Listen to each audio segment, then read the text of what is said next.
Before God and all mankind, I pledge the love and loyalty of my heart, the wisdom and courage of my mind, the strength and vigor of my body. In the service of my fellow citizens, I promise to stand up for justice, brotherhood, and peace, to work diligently and creatively, to think generously and honestly, so that Jamaica may, under God, increase in beauty, fellowship, and prosperity, and play her part in advancing the welfare of the whole human race. Welcome back, guys. Welcome back to another interesting topic about our country, sweet, sweet Jamaica, the land where we all love. I have been called to action by some of our fellow Jamaicans. Big up Reason with Rattigan. Big up We and Lonesome. Big up Mystic Sensation. Big up Aromatic Realistic TV. You have heard me reciting those lovely words from our national pledge. In the service of my fellow citizens, I promise to stand up for justice. Tonight, we are going to dive into a fascinating topic that is making waves in Jamaica. The biggest corruption cover-up in the history of Jamaica. Between the Integrity Commission and the Prime Minister of Jamaica, Andrew Holness. So, buckle up and let's get started. Now, you might be wondering, what exactly is the Integrity Commission?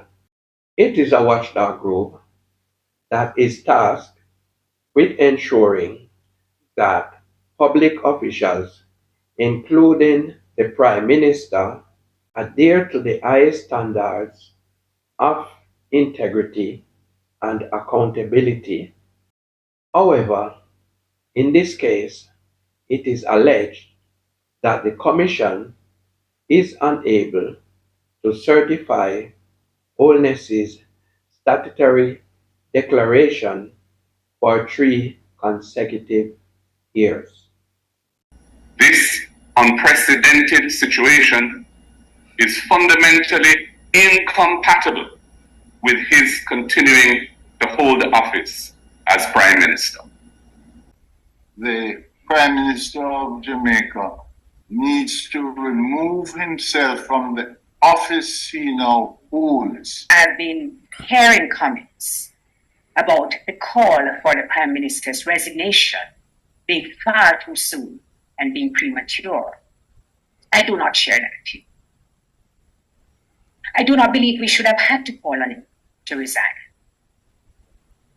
I think in this sort of tradition, a Westminster democracy, it should be clear to the Prime Minister that he cannot function as a leader with this report unresolved. The reason behind this is that Andrew Holness has failed to provide the required information. This has led to a standoff between the Prime Minister and the Commission, with both sides accusing each other of breaking the law. On one hand, Holness has maintained that the Commission has breached the law by not certifying his statutory declaration. On the other hand, the Commission has argued that Holness has failed to comply with the law by not providing the necessary information. This situation has raised concern about the integrity of the Prime Minister's office and the government. as a whole. It is a reminder that even in the highest echelons of power, accountability and transparency are crucial. Now, after the report was tabled in the House, the Prime Minister was given the opportunity to make a personal statement. Now, Dr. Holness welcomed the fact that the report was tabled 2 years after the investigation began. He said he would be seeking legal advice on the report and the recommendations. He also said that he worked hard for what he had and made it clear that the interrogation of his personal affairs is not in any way connected to public funds. I've always sought to discharge my duties with respect and dignity. Yes, that's true. Even for those who try to bring me down and do personal harm to my reputation. Oh, yes. The weaponization of accusations of corruption is nothing new in politics. However, even the most skeptical onlooker must conclude that the handling of this matter, the time it has taken, the public resources used to pursue it, raise cause for concern on many levels. Holness's attorneys, Henlin Gibson Henlin, have asked the Supreme Court to make 20 orders or declarations in favor of their client in his battle against the Integrity Commission. They want the court to grant a declaration striking down provisions of the Integrity Commission Act due to the lack of fairness, impartiality, and independence in the exercise of the functions of the divisions and the commission as currently structured. They want the court to declare that Section 14, subsection 5 of the Corruption Prevention Act is unconstitutional and should be struck down as it breaches the presumption of innocence guaranteed under Section 13(3)(a) of the Charter of Fundamental Rights and Freedoms. They say this is necessary because the Corruption Prevention Act places the burden of proof on Andrew Holness in what they cite as an instance of reverse onus to prove an essential element of the offense of illicit enrichment. They want the Corruption Prevention Act struck down as unconstitutional as it breaches Holness's due process rights as guaranteed by Section 16(2) of the Charter of Fundamental Rights and Freedoms. Holness's lawyers are seeking this particular declaration on the grounds that the role of investigator and prosecutor at the Integrity Commission have not been decoupled. They want the court to declare that given that there was no statement or reasonable suspicion against Holness in the reports tabled in Parliament concerning his statutory declarations, and there being no reference to the Director of Corruption Prosecution, the Integrity Commission was then wrong to submit those reports to Parliament for tabling. This story is all over the local media and is now the latest trend on the international scene. So guys, let's listen to this clip from the international scene as they break down this intriguing development in an engaging and informative way. The United States has once again slammed Jamaica for its corruption problem. In its latest International Narcotics Control Strategy report on Jamaica, the U.S. State Department says corruption remains entrenched and widespread in Jamaica. The report also points to historical ties between organized crime leaders and government officials. We have more in this report. The latest International Narcotics Control Strategy report stated that as a matter of policy, the Jamaican government does not encourage or facilitate illegal activity associated with drug trafficking or the laundering of proceeds from illicit drug transactions. It went on to state that Jamaican law penalizes corruption, but in practice, corruption remains entrenched and widespread. It said the judicial system has a poor record of prosecuting corruption cases against law enforcement and government officials. It pointed out that the last time a member of parliament or similarly high-ranking official was tried or convicted on corruption charges was in 1990, when a former Minister of Labour was convicted for diverting money from a farm work program for personal gain. The report published by the U.S. State Department also said corruption at Jamaica's airports and seaports allegedly facilitates the movement of drug shipments across borders, and organized crime leaders have historically had ties to government officials, creating a permissive environment for drug trafficking. The U.S. State Department welcomed the government's decision to table legislation to make the major organized crime and anti-corruption agency MOCA fully independent from the police force to investigate organized crime and official corruption. To increase public and government attention on the need for anti-corruption reforms, the U.S. government said it has provided support to Jamaica through the non-governmental organization National Integrity Action, NIA. Every year, a person in public life must file a declaration with the Commission, setting out his income, assets, and liabilities. Assets to his spouse, children, or relatives should be traceable to income or businesses. What really brought Holness into the spotlight? It is alleged that his net worth grew by $51.5 million over a 5-year period ending December 31st, 2021. And in 2022, he declared $192 million, which revealed unexplained growth and has not been certified since. The Integrity Commission let the puss out of the bag. Wait a minute. Wait, first of all, you're not going to speed past that like you didn't just say what you just said. What I mean is that the Integrity Commission, they exposed Mr. Holness's secret. At the time of the revelation, Mr. Holness was shocked because the Integrity Commission is in the office of the Prime Minister and he thought he would have been exempt. So my viewers and my subscribers, now you see why Andrew Holness lost his popularity among the populace.